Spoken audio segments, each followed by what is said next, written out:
பிரியமானவர்களே, ஆண்டவராகிய இயேசு கிறிஸ்துவின் நாமத்தினாலே அன்பின் வாழ்த்துக்கள். கர்த்தர் உங்களை ஆசீர்வதிப்பாராக. நீங்கள் இருக்கிற இடங்களிலே கர்த்தர் உங்களையும் உங்கள் பிள்ளைகளையும் ஆண்டவர் ஆசீர்வதித்து எல்லாவிதமான சமாதானத்தினாலும் உங்களை நிரப்புவாராக. பிரியமானவர்களே, இன்றைய தியானத்திற்கு ஆதாரமாக யோவான் 5:35 சொல்லுகிறது, அவன் எரிந்து பிரகாசிக்கிற விளக்காயிருந்தான். நீங்களும் சில காலம் அவன் வெளிச்சத்திலே களிகூர மனதாயிருந்தீர்கள் என்று வசனம் சொல்லுகிறது. எரிந்து பிரகாசிக்கிற ஒரு ஆசீர்வாதமான வாழ்க்கை. ஆண்டவர் நம்மை அழைக்கும்போது இப்படிப்பட்ட வாழ்க்கைக்காக தான் நம்மை கர்த்தர் அழைத்திருக்கிறார். எரிந்து பிரகாசிக்கிற ஒரு வாழ்க்கை. இந்த அனுபவமானது தேவனை மாத்திரம் அண்டிக் கொள்ளுகிறவர்களுக்கு ஆண்டவர் கொடுக்கிற ஆசீர்வாதங்கள். இன்றைக்கு அநேகர் தங்கள் வாழ்க்கையை பிரகாசமாக்கி கொள்வதற்கு மனிதர்களை சார்ந்து கொள்ளுகிறார்கள். மனித பலத்தை, மனித தயவை, மனிதனுடைய ஆசீர்வாதத்தை பலனாக அவர்கள் கொண்டிருந்து இதுவே பிரகாசம் என்று அவர்கள் நினைக்கிறார்கள். பிரியமானவர்களே, ஆண்டவர் மற்றவர்களுடைய வெளிச்சத்திலே நீங்கள் பிரகாசமாய் இருக்கும்படி அழையாமல் உங்களுக்காக கர்த்தர் விசேஷமான பிரசன்னத்தை, பிரகாசிக்கிற, எரிந்து பிரகாசிக்கிற ஆசீர்வாதத்தை தேவன் உண்டாக்கி வைத்திருக்கிறார். பாருங்கள், யோவானுடைய வாழ்க்கையிலே பிரகாசம் இருந்தது, ஒரு பெரிய வெளிச்சம். அது மாத்திரமல்ல, அந்த வெளிச்சத்தினிடத்திலே வந்தவர்கள் களி கூர்ந்தார்கள், சந்தோஷமாய் இருக்க முடிந்தது. இதுதான் பரிசுத்தமான வெளிச்சம். உங்களையும் என்னையும் தேவன் இந்த உலக தலைவர்கள் பிரகாசிப்பது போல அழைக்காமல் நம்மை பரிசுத்தமான வெளிச்சமாக கர்த்தர் வைத்திருக்கிறார். இன்றைக்கு நாம் நினைக்கிறோம், நம்மை பார்க்கிலும் அவர்கள் எவ்வளவு பெரிய தலைவர்களாக இருக்கிறார்கள், அவர்களைப் போல இருந்தால் எப்படி இருக்கும் என்று நாம் யோசிக்கிறோம். கிடையாது.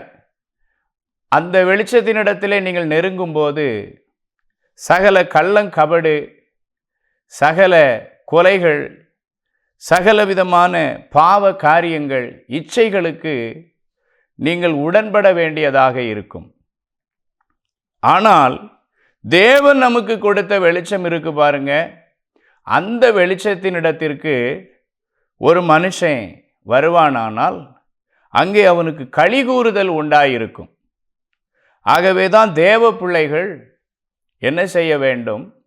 அடுத்தவர்களை சார்ந்து, அடுத்தவர்களுடைய வெளிச்சத்திலே, அடுத்தவர்களுடைய பணத்திலே, அடுத்தவர்களுடைய ஆலோசனையிலே, அல்லது ரட்சிக்கப்படாதவர்களுடைய ஆலோசனையிலே ரட்சிக்கப்பட்டவர்கள் வாழும்போது அது சரியில்லாத வெளிச்சத்திற்குள்ளே தேவ பிள்ளைகளை அழைத்து கொண்டு போய்விடும். ஆகவே நீங்கள் யோவானை போல இருக்க வேண்டும். எரிந்து பிரகாசிக்கிற விளக்காக, தேவனை சார்ந்து கொள்ளுகிற ஒரு விளக்காக நீங்கள் இருக்க வேண்டும். பாருங்கள், யோவான் ஒரு தனித்து வனாந்தரமான ஒரு இடத்திலே அவர் இருந்தார். உறவுகளை விட்டு தள்ளி, ஒரு ஆகாரத்திலே மாற்றம், உடையிலே மாற்றம். ஏனென்று சொன்னால் உலக வெளிச்சத்தோடு தேவ வெளிச்சத்திற்கு தொடர்பு இல்லை. ஆம், அந்த காலத்திலே யோவான் போல தனித்து வாழ்ந்தவர்கள் ஒரு கூட்டம் இருந்தார்கள். அவர்கள் ஊருக்குள்ளே வரமாட்டார்கள். அப்படி ஒரு வேளை வந்தால் எல்லா ஜனங்களும் அவர்களை மிகுந்த ஆச்சரியத்தோடு கூட பார்ப்பார்கள். காரணம், அவர்களிடத்தில் தேவ வார்த்தை இருக்கும். இதை கேட்டுக்கொண்டிருக்கிற தேவ பிள்ளையே, நீங்கள் உறவுகளோடு, உலகத்தோடு, பணத்தோடு நீங்கள் ஸ்தோத்திரம், கலந்து உங்கள் வெளிச்சத்தை நீங்கள் இழந்து போகாதிருங்கள். தேவனோடு கூட நீங்கள் வாசம் செய்து உங்கள் வெளிச்சத்தை யோவானை போல காத்து கொள்ளுங்கள். அப்பொழுது ஆண்டவர் சகல மனுஷரையும் உங்களிடத்திலே கொண்டு வருவார். பாருங்கள், யோவானை தேடி மத்தேயு 3ஆம் அதிகாரம் 5-6 வசனத்தை நீங்கள் வாசித்து பாருங்கள். அப்பொழுது எருசலேம் நகரத்தாரும் யூதேயா தேசத்தார் அனைவரும் யோர்தானுக்கு அடுத்த சுற்றுப்புறத்தார் யாவரும் அவனிடத்திற்கு போய் தங்கள் பாவங்களை அறிக்கையிட்டு யோர்தான் நதியில் அவனால் ஞானஸ்நானம் பெற்றார்கள். பாருங்க, எருசலேம் நகரத்தார், யூத தேசத்தார், யோர்தானுக்கு அடுத்து இருந்த சுற்றுப்புறத்தில் இருந்த யாவரும் அந்த யோவானை தேடி போனார்கள். காரணம், அவருடைய வெளிச்சம் யாவரையும் களிகூர பண்ணிற்று. இந்த நாளிலே தேவன் ஆண்டவராகிய இயேசு கிறிஸ்து உங்களை அழைத்திருந்தால் அவருக்கென்று வாழுங்கள். ஒருவேளை நீங்கள் ஆண்டவராகிய இயேசு கிறிஸ்துவும் தெய்வம் என்று நீங்கள் வாழ்ந்தால் அப்படி அல்ல. ஏனென்றால் உங்களுக்காக சிலுவையிலே அடிக்கப்பட்டு மரித்து 3ஆம் நாளிலே உயிரோடு கூட எழுந்து இன்றைக்கும் அவர் உங்களுக்காக ஜீவித்து கொண்டிருக்கிறார். மரித்து உயிர்த்த ஒரே தேவன் ஆண்டவராகிய இயேசு கிறிஸ்து. ஆகவே இந்த சத்தத்தை கேட்டுக்கொண்டிருக்கிற சகோதரனே, சகோதரியே, நீங்களும் இயேசு கிறிஸ்துவினிடத்தில் ஓடி வந்து பாருங்க. கர்த்தர் உங்க வாழ்க்கைய பிரகாசிப்பிக்கிற விளக்கை போல, எரிந்து வெளிச்சம் கொடுக்கிற விளக்கை போல ஆண்டவர் மாற்றுவார். கர்த்தருக்கு ஸ்தோத்திரம். பிரியமானவர்களே, இன்றைக்கு அநேகர் தங்களுடைய வாழ்க்கையிலே பிரகாசத்தை இழந்து போனார்கள். ஏன் அப்படி இழந்து போனார்கள் என்று சொன்னால், வேத புஸ்தகம் ஒரு 3 காரியத்தை சொல்லுகிறது. வாசித்து பாருங்கள். லூக்கா 8:16. அங்கே விளக்கை கொளுத்தி கட்டிலுக்கு கீழே வைக்கப்பட்டதாக சொல்லுகிறார். நம்முடைய வெளிச்சம் கட்டிலுக்கு கீழே இருக்கக்கூடாது. தூக்கமும் சுகபோகமான வாழ்க்கையிலும் நீங்கள் உங்கள் நேரத்தை கழித்து விடாதிருங்கள். இன்றைக்கு அநேகர் தூங்கிக் கொண்டே இருக்கிறார்கள். தேவ கிருபையை பெற்றுக்கொண்டு தங்களுடைய சுகபோகமான வாழ்க்கையிலே மட்டும் நேரத்தை கழித்து கொண்டு இன்றைக்கு தேவனுடைய வெளிச்சத்தை குறித்து கவலை இல்லாத அநேக கர்த்தருடைய பிள்ளைகள் இருக்கிறார்கள். இந்த சத்தத்தை கேட்டுக்கொண்டிருக்கிற தேவ பிள்ளையே, கர்த்தர் உங்களை பார்த்து சொல்லுகிறார், தூக்கத்தை விட்டு எழுந்திருங்கள். சுகபோகமான வாழ்க்கையை விட்டு வெளியே வாருங்கள். ஆண்டவர் உங்களை தூக்கத்திற்காகவோ சுகபோகமான வாழ்க்கைக்காகவோ அல்ல, எரிந்து பிரகாசிக்கிற அநேக ஜனங்களுக்கு நீங்கள் ஆசீர்வாதமாய் இருக்கிற ஒரு விளக்காக கர்த்தர் உங்களை தேர்ந்தெடுத்திருக்கிறார். ஆகவே உங்கள் வெளிச்சம் கெட்டு போகாதபடிக்கு கட்டில் என்கிற தூக்கம் சுகபோகத்தை விட்டு வெளியே வாருங்கள். ஆண்டவர் உங்களை பிரகாசிக்க பண்ணுவார். 1. 2வது காரியம் என்ன? மத்தேயு 5:15 சொல்லுகிறது, விளக்கை கொளுத்தி மரக்காலால் மூடி வைக்கக்கூடாது. மரக்கால் என்றால் என்ன? வேலை, தொழில் என்பவைகளை குறித்து சொல்லுகிறது. பிரியமானவர்களே, ஆதி காலங்களிலே ஒரு மனுஷன் ஆண்டவருடைய பிள்ளை வேலை தேடினா ஞாயிற்றுக்கிழமை சபைக்கு போக முடியுமா? கர்த்தரை தேட முடியுமா? ஞாயிற்றுக்கிழமை அது ஆண்டவருடைய நாள் அல்லவா என்று சொல்லி வேலையை தேடுவார்கள். ஒருவேளை ஞாயிற்றுக்கிழமை சபைக்கு போக முடியாவிட்டால் அந்த வேலை கர்த்தருக்கு சித்தம் இல்லை என்று ஒதுங்கி விடுவார்கள். ஆனால் இன்று என்ன? சம்பளம் அதிகமாக கிடைத்தால் போதும், எப்பமாவது சபைக்கு போய்கொள்ளலாம், எப்பமாவது கர்த்தரை தேடிக்கொள்ளலாம் என்று இன்றைக்கு உலகம் ஓடிக்கொண்டிருக்கிறது.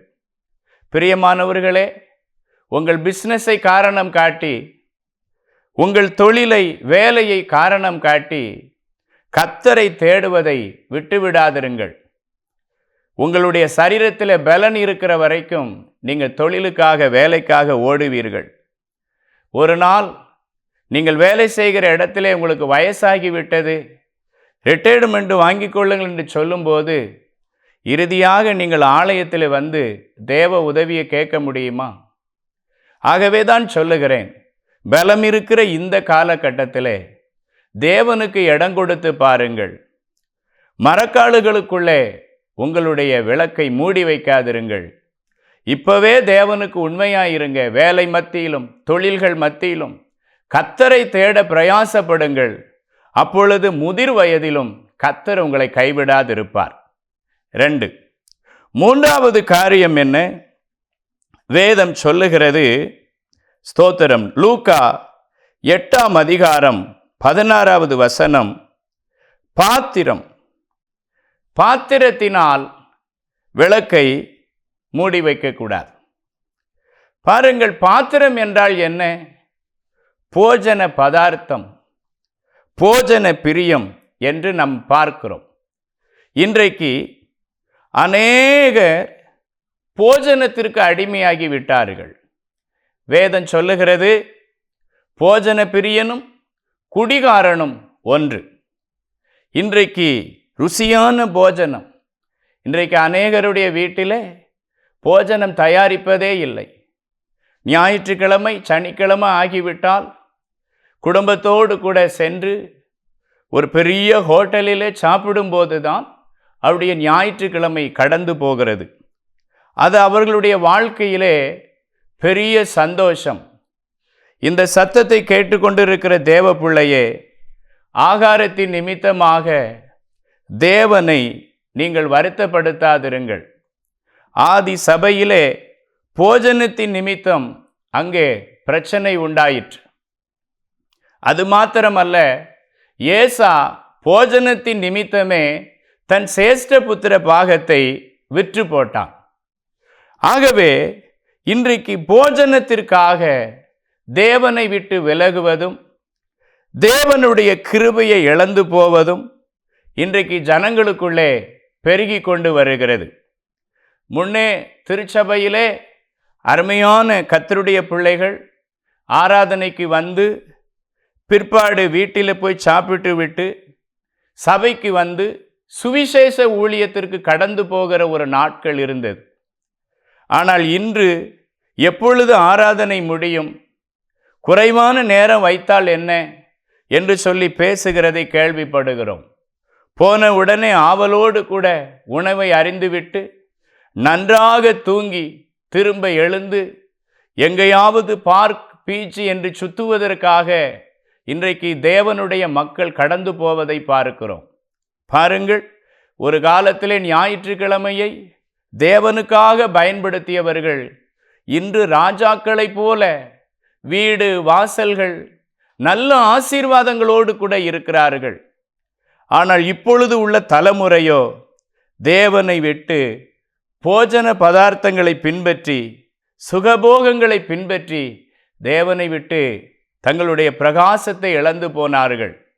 பிரியமானவர்களே, இந்த சத்தத்தை கேட்டுக்கொண்டிருக்கிற ஆண்டவருடைய பிள்ளையே, நான் சொன்ன காரியத்திலே ஏதாவது ஒன்று உங்களுடைய வாழ்க்கையிலே குறை இருக்குமானால், தூக்கத்திற்கு முக்கியத்துவம், சுகபோகத்திற்கு முக்கியத்துவம், வேலை தொழில்களினாலே சபைக்கு போகாத நிலைமை, இன்னும் போஜன பதார்த்தங்களினாலே கிறிஸ்துவை தேடாத நிலைகள் உங்கள் வாழ்க்கையில் இருக்குமானால் நீங்கள் ஒப்பு கொடுத்து பாருங்கள். முன்னே உங்களுடைய வாழ்க்கையில் இருந்த சௌக்கியத்தையும் ஆசீர்வாதத்தையும் மேன்மையையும் திரும்ப பெற்றுக்கொள்ள முடியும். வேதம் சொல்லுகிறது, தேவனிடத்திலே வருகிற ஒருவரையும் அவர் புறம்பே தள்ளுகிறதில்லை, உங்களையும் தள்ள மாட்டார். திரும்பவும் உங்களை உயிர்ப்பித்து ஆசீர்வாதமான நிலைக்கு கர்த்தர் கொண்டு போவார். நான் உங்களுக்காக ஜெபிக்கிறேன். என்னோடு கூட ஜெபியுங்கள். ஆண்டவர் உங்களை பிரகாசிக்க பண்ணுவார். ஜெபிப்போம்.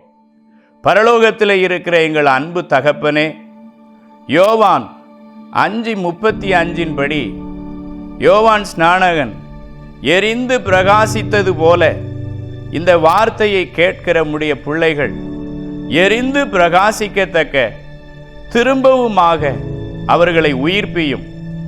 அப்பா ஸ்தோத்திரம். உம்முடைய பிள்ளைகளுடைய வாழ்க்கையிலே என்ன என்ன கனவுகள், திட்டங்கள், ஜபங்கள் நிறைவேறாமல் இருக்கிறதோ அத்தனையும் நிறைவேறத்தக்க தேவையில்லாத காரியங்களை அவர்கள் அலசி ஆராய்ந்து விட்டுவிட்டு மீண்டுமாக ஒரு வெளிச்சமாக, ஒரு விளக்காக அவர்கள் பிரகாசிக்க நீர் உதவி செய்வீராக. யோவானை போல அநேகர் உம்முடைய பிள்ளைகளினாலே, உம்முடைய பிள்ளையினாலே ஆசீர்வாதத்தை பெற்றுக்கொள்ள, களிகூறுதலை பெற்றுக்கொள்ள உம்முடைய பிள்ளையை கர்த்தர் ஆசீர்வதிப்பீராக. உங்க கரத்துல ஒப்பு கொடுக்கிறேன் ஆண்டவரே. பெரிய காரியத்தை செய்யும், தொடர்ந்து ஆசீர்வதியும். இயேசுவின் நாமத்தில் ஜெபிக்கிறோம் எங்கள் நல்ல பிதாவே. ஆமென், ஆமென்.